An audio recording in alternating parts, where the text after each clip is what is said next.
아침입니다. 지금 시각은 7시 27분입니다.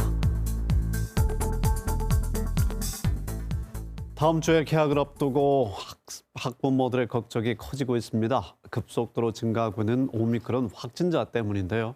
교육부에서는 새학기 방역 대책을 새롭게 내놓았습니다.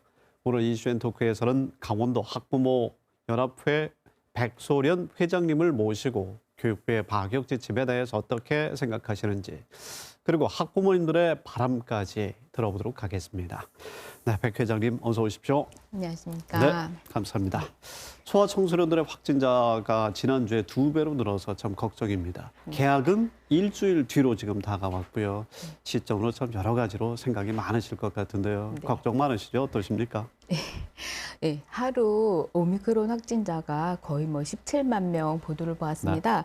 이제는 팬데믹이 아니라 엔데믹이라는 말을 하고 있긴 한데요. 네. 그래도 걱정이 되는 것은 사실입니다.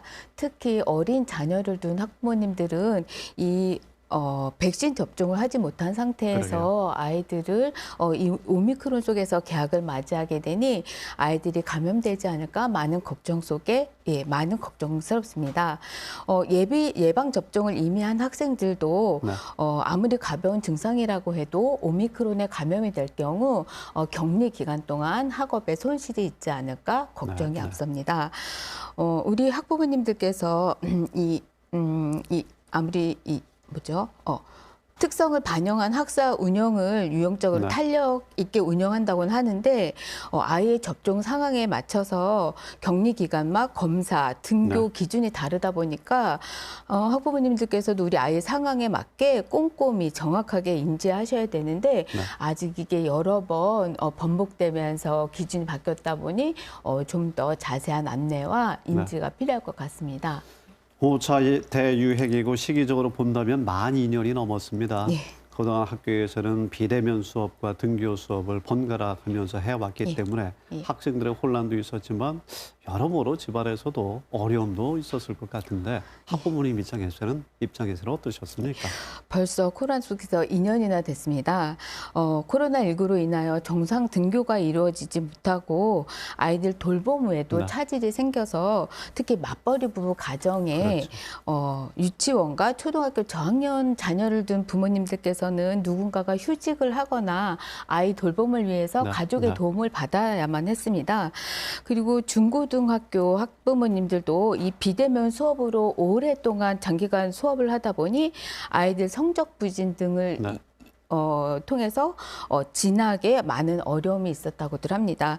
실제적으로도 또 재수생과 반수생이 많았던 해였기도 했습니다. 이렇게 학생들도 학교 등교 때와 달리 네.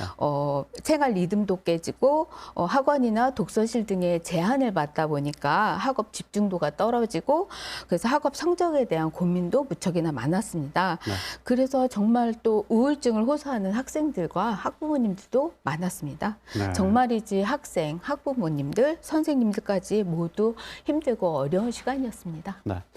그런데 시기적으로 봤을 때 3월 달에는 오미크론 변이 확진자가 최대 정점을 이룰 것이다. 이런 이 예고 때문에 이 예상이 있으니 학생들의 건강이 최우선이고요. 네. 그래서 2주 동안은 학생들의 학기 일정의 어떤 적응 기간으로 원격 수업을 하도록 교육부가 어떻게 보면 지침을 통해서 한 말 물러선 입장 아니겠습니까? 네, 네. 이에 대해서는 학부모님들은 어떻게 지금 보고 계십니까? 지난 2년 동안은 코로나로 인해서 학생들이 학력이 많이 저하되었다는 보고가 있었습니다. 근데 그 주요한 원인은 비대면 수업이 가장 큰 원인이었습니다. 강원도 학생들의 경우는 또 수도권에 비해서 또 공교육에 많이 의존하는 경우가 있는데 그 기본이 되는 학교 수업이 원활히 이루어지지 못하다 보니까 이러한 결과를 만들어내게 되었다고 봅니다. 이러한 이유 때문에라도 교육부는 개학을 더 이상 미룰 수가 없었을 테고 맞벌이 하시는 학부모님들도 또 어린 자녀들을 마냥 또 뭐 집에만 둘 수 없으니 또 네. 개학을 원할 수도 있었을 텐데요.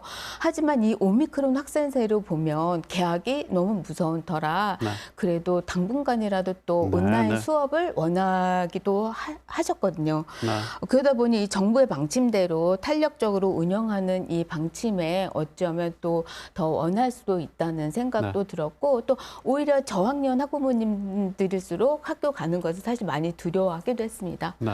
예. 우선 이 교육부의 변경 지침에 대해서 환영하고 다행이다 이렇게 생각하시네요. 예, 그렇긴 한데 또 이게 네. 연령층에 따라 제 생각엔 조금 다른 것 같습니다. 세 예. 가지의 방법이 있습니다. 예. 학교에서는 예. 그러니까 단축 수업을 할 수 있고 예. 아니면 분산 수업을 할 수가 있고요. 또는 비대면 수업, 집에서 이 수업을 받을 수 있도록 하는 세 가지 방법이 있는데 어떤 방법이 좋을까요? 일단 접종을 한 학생일수록 학교를 가기 원하는 부모님들이 많습니다. 네. 그리고 어린 유아나 저학년, 초등 저학년 부모일수록 그래도 예방 접종을 하지 않은 상태다 보니 그런 어떤 감염으로부터의 안전을 위해서 네. 비대면 수업을 원하는 층이 많습니다. 네. 그래서 시도로 일괄적으로 적용하지 않고 학교별로 예. 상황에 따라서 정하도록 하고 있는데 그것이 더 효율적이란 말씀이시네요. 그렇죠. 학교의 인원수나 어떤 네. 그런 지역적인 그런 특성에 맞게 네. 좀 탄력적으로 운영하는 것이 합리적이라는 생각이 듭니다. 네, 2주 뒤에도 비대면 수업 연장은 또 가능합니다. 예. 알겠습니다. 자, 의무는 아니지만 일주일에 2번 정도 학생들 스스로가 또 부모님의 도움을 받아서 신속항원 검사를 받도록 하고 있지 않습니까? 물론 의무는 아니라고 네. 다시 재차 발표가 있었습니다만 이에 대해서는 어떻게 보십니까? 이 신속 항원 검사가 정확하다, 정확지 않다의 문제는 아니지만 네. 이것을 학생 스스로가 받아야 하는 건데 네. 과연 이게 정확하게 할 수 있는지 그것이 문제인 것 같습니다. 초등학교 어린아이들이 스스로 이 검사를 하기에는 문제가 있다 보니 그조차도 사실 학부모님들의 부담일 수 있습니다. 일주일에 2번씩 검사하는 데 도움을 줘야 하는데 또 막상 또 이렇게 좀 더 성장한 학생이어도 본인 스스로가 자기 코를 쉽지 찔러가면서 않죠. 네, 검사하는 거에 또 부담감도 느끼고 네. 실제로 어른들도 검사를 해봤겠지만 또 통증도 있다 보니 네. 또 꺼려하면서 실제로 또 하지 않을 수도 있다는 학부모님들의 의견이 많습니다. 그러다 보니 학부모님 스스로도 이게 정확한 검사가 이루어지겠나 하는 예, 의견이 많습니다. 네, 비용을 좀 들여서라도 또 예. 다른 효과적인 방법을 좀 찾아내야 되겠네요. 예. 자, 그나- 회장님 그러면 예. 그나마 제가 오늘 아침에 기사를 보았는데요. 서울에서는 네. 그 PCR 검사가 타액검체 PCR 검사를 시범 운영한다고 하더라고요. 그래요? 그래서 물론 저희가 강원도도 좀 뭐 예산이 된다면 좀 선별적으로 이렇게 어린 학생 같은 경우 고통을 많이 받고 하니까 좀 더 예산을 들여서라도 이게 기회가 된다면 네. 예, 우선적으로 좀 더 혜택을 주었으면 하는 바람이 있습니다. 알겠습니다. 교육당국이 하고 싶은 말씀 많으실 것 같은데 예. 못다 하신 거 한 30초 정도 남았습니다. 못다 하신 부분만 좀 짚어주시면 좋을 것 같습니다. 예. 이 코로나라는 것이 뭐 하루 이틀에 없어지는 것도 아니고, 물론 여러 가지 방법을 또 저희가 선택해보고 또 해보겠지만, 좀 길게 기간을 가지고 좀 여유 있게 대응책도 번번이 바꿀 것이 아니라 또 거기에 적당하게 좀 내놓았으면 좋겠고요. 이번에 등교 수업 유지를 위해서 최대한 노력을 하되 또 유행 상황과 방역 역량을 고려해서 상황에 맞게 원격 수업을 적절히 병행하는 유연하고 탄력 있는 대응이 필요하다고 봅니다. 네. 무엇보다 중요한 것이 우리 아이들의 안전입니다. 그렇습니다. 예. 우리가 모두가 정말 나서야겠습니다. 예. 네, 백 회장님, 오늘 매우 중요한 말씀 백 회장님 덕분에 잘 들었습니다. 대단히 감사합니다. 감사합니다.